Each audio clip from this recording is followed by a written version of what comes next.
Hey, girls.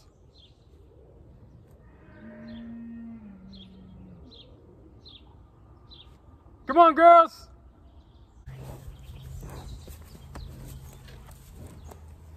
Way to be team leader.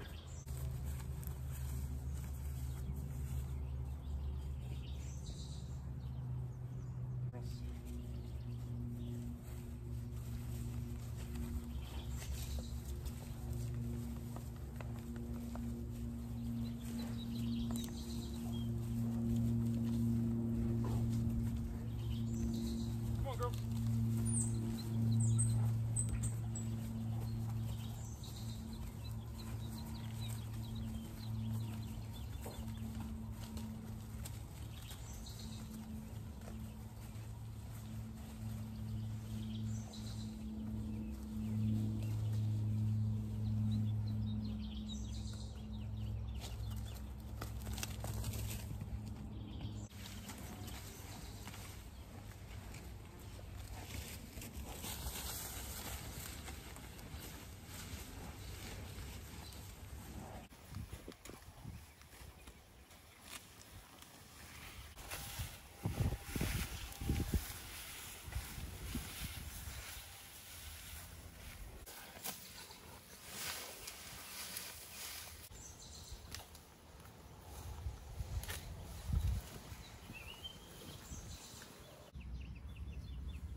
Good mama. Yeah, good mama.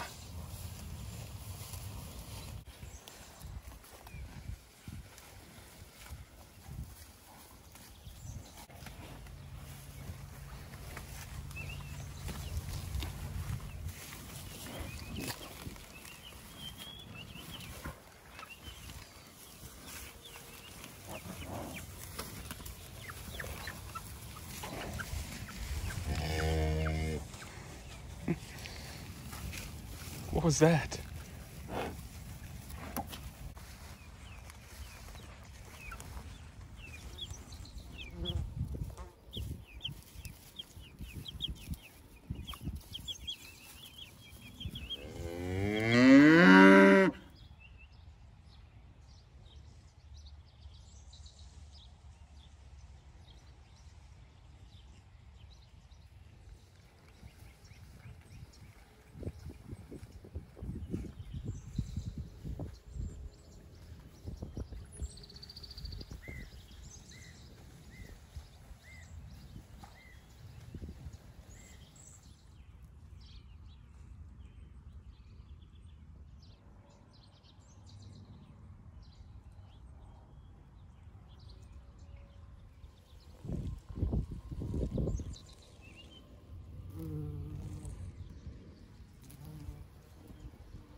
Good evening, everyone. Well, as you saw, the cows have quite a large area. I had a tough decision to make, and I wanted to talk about that real quick. So this pasture has had a real problem with thistles, and Canadian thistle, bull thistle. I've actually started to see if I, well, here, right here in front of me. I'll need to look up the name of this. I'll type it in later. I looked it up this morning. I can't remember.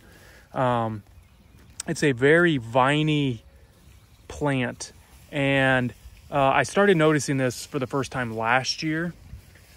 Didn't think much of it. It actually produces really awesome flowers. They bloom, they're white, they're kind of like a trumpet-shaped flower. They open up during the day, in the morning, during the day. And then if they get too hot, they'll actually close up. It's a member of the wallflower family, I believe. But I started noticing a few of those last year. I really enjoyed the flowers. I didn't think that they were going to become a problem, and I didn't pay attention to what they do. And that is they essentially vine around, well, here's a great example. They essentially vine around, they grow in a clockwise pattern, or they vine in a clockwise pattern, and they will vine themselves around, you know, desirable forages. They have exploded this year. They are everywhere. And again, it's going to be awesome when they flower, if I choose to let them go to flower. But at the same time, I really don't want them spreading, because they are literally choking out the good forages that the cows are trying to eat. So on top of that, we have what's known as dog bane. And I can't find any right here in front of me. We have some, you can see this kind of yellow right here. Again, I can't remember the name of that. I looked it up this morning. That's starting to really get more popular in this pasture. That dog bane, which the cows actually enjoy eating, but it is toxic. Supposedly the sap of this plant right here, it almost looks like a young milkweed, you know, like a small milkweed, but supposedly the sap of that can be toxic in high amounts, and the cows actually are eating it. They ate it last year, they had no problem, but that dog bane is really starting to explode in this pasture this year as well. But the biggest problem has been the Canadian thistles, and it's been something that I've been battling for the last couple years. And I attribute the thistle problem in this pasture to, well, really two things. Well, let's call it three things. The first is we used to burn, so this is the 2.5 acre pasture that's closest to the house. And we used to burn, before we built our house out here, my parents' place, which is right up behind the barn, my dad used to burn off this pasture, usually every year. Because it would get so overgrown, it'd get so thick, we didn't have a tractor, we didn't have any way to mow it. He wanted to keep it in check. And because it was so close to the house, it was close to a water source, he basically would burn this every year. We know that burning, especially cool season forages, so non-native, warm, prairie type forage species, burning promotes plant spacing, which basically opens up the soil and opens up the canopy to allow for weeds to take root. So that, on top of the fact that when we did build our house out here, we had a spoil pile and like a concrete and basically just a scrap pile all around here. Over here we had the spoil pile for the house foundation. So we had fully loaded dozers and skid steers and track loaders moving all over that for the entire duration of the house build. So compaction on those areas up there became a huge issue. And if you don't know, Canadian thistle really loves compacted soils. And that's nature's way of trying to heal that compaction. So it's not all bad, but the problem is that they spread just insanely. So the Canadian thistle has a very deep, thick taproot. Again, that's nature's way of trying to break up compacted soils. The issues we were having is that because I was electing not to mow every year, the thistles just exploded, and I could see it.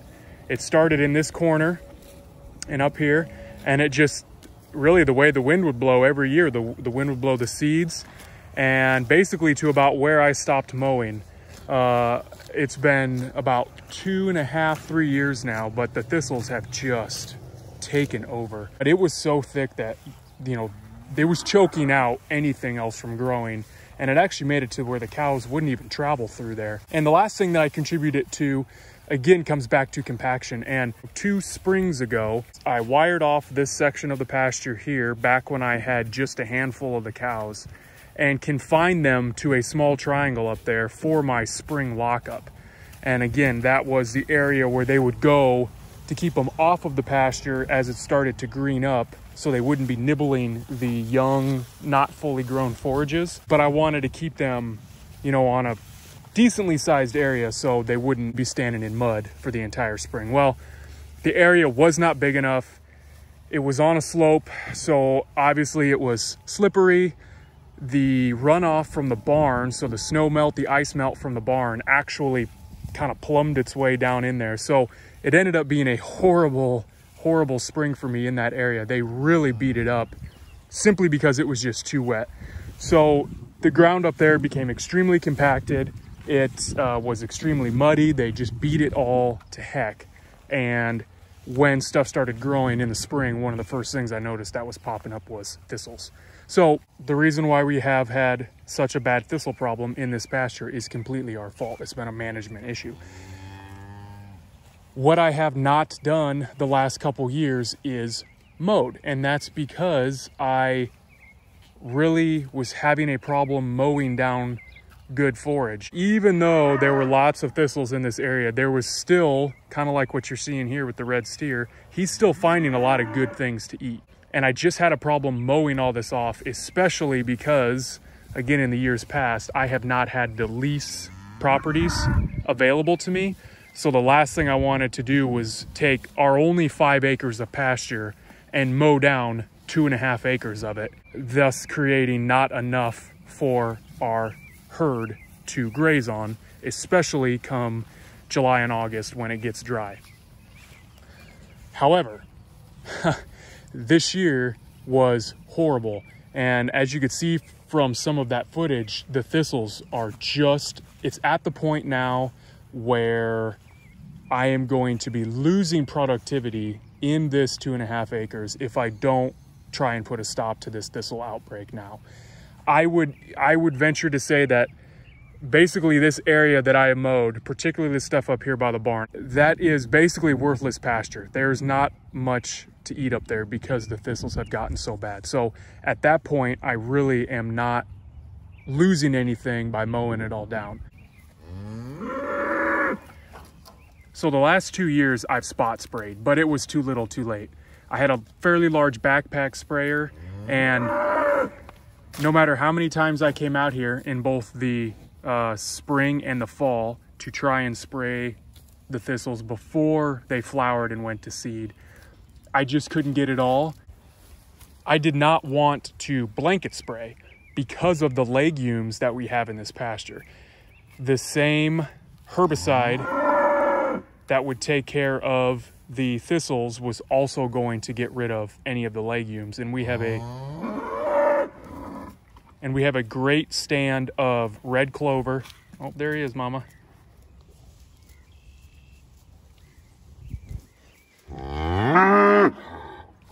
We have a great stand of red clover in this pasture, and we've slowly been building up our stand of alfalfa. Man, would you just go nurse? So this year when I decided to bite the bullet, I basically had 3 choices. Well, I had 4 choices, one of which was to get sheep out here, which would graze the thistle. That's not gonna happen, at least not this year. Hey guys, I'm editing this video and I realized I left out a very important option, and that is to get your cows to eat the thistle. In fact, I did this last year and it worked out quite well. The thistle plant is actually very nutritious. The mineral profile of it is great, and the protein content of Canadian thistle is 18%, which is right up there with alfalfa. So it's actually a very good forage if you can get your cows to eat it. And anyone who wants some information on it, I suggest you go to onpasture.com. Kathy Voth has written a lot of really good articles on how to train your cows to eat weeds. Like I said, I did this last year and I got the cows eating Canadian thistle as well as some of the other thistles. In fact, right now they're eating musk thistle in the pasture that they're in. The problem that I had with Canadian thistle is that they wouldn't touch it until it started to flower. I'm sure it was a palatability thing where they didn't want to eat it until it had a nice purple flower on it. The problem with that, obviously, is it's all about timing. The cows have to be in the right place at the right time, and you have a very small window for them to essentially clip off the tip of that thistle plant before it sets seed and starts spreading. So if you can plan your pasture rotations to line up with when those thistles actually flower and get it all done before they go to seed, that, in my opinion, is probably going to be your best option. So my other choices were to blanket spray, which again, I didn't want to do because I did not want to lose the valuable legumes that we have out here. The other option was to mob graze. So really tighten up the cows, put them in an extremely small area on a chunk of this pasture that had a lot of thistles on it, and basically let them stomp the thistles into the ground. The issue I had with that is this whole pasture was basically turning into a thistle patch. To tighten them up and run them in very tight groups through this pasture would have taken way too long, and I would not have gotten all of this thistle stomped into the ground before it flowered and went to seed. The other thing about mob grazing a thistle area is that you actually really have a small window of time to do that. You need to do it at a time when the thistles aren't super tall yet and that their stalks have enough sap in them that they could snap. So I actually did this in the back 2.5 acres as the cows were moving through in their strips. After I would move the cows off, I would stomp around on the thistle patches and actually just step on them, and the stalks were thick enough and they were tall enough and they had enough sap in the stalks that they would snap and they would break, and that would essentially then stop the thistle plant from growing. If you do it too early, it's either not going to break the plant because the stalk is very flexible, or you might fold it over, you might bend it over, but I found that the thistle plant will actually almost continue to grow back up. Even though it's coming out of the ground, takes a hard turn where you stomped it. I have found that if you do it too early, the thistle plant actually starts to grow back up. And even though it's closer to the ground now, it can still flower and set seed. I have seen it to where even a mature thistle getting ready to flower, even though that gets knocked over and smushed into the ground, the flower still matures and it still goes to seed and releases seeds even if it's laying on the ground. So I'm too late on that end. And if anyone wants to see a good example of basically high density grazing to take care of thistles, or they want to start following another channel with another grazer, I believe he's in Pennsylvania, Russ Wilson from Wilson Land and Cattle. He'd be a good one to look up. He actually suggested to me the high density grazing basically to take care of thistles. So that left me with basically one more option, and that was to mow. I mowed very high. I dropped the deck in some areas that were very thick with thistles, but for the most part, I mowed and kept the grass at, I mean, we're talking 8 to 10 inches. There's even a foot of grass in some of these areas. So I didn't take too much off. I wanted to take just enough of that thistle plant. And I guess that brings up a good point too, that in all the research I've done, the best time to attack the thistles is right before they start flowering. So when you start to see those flower buds, that's when the plant is putting the most energy it has into producing those flower buds, getting ready for reproduction. That's the time to clip it, spray it, graze it, whatever. I'm not gonna mow the whole thing. And this has been my biggest problem with mowing in the years past. We're trying to create quality habitat for everything out here.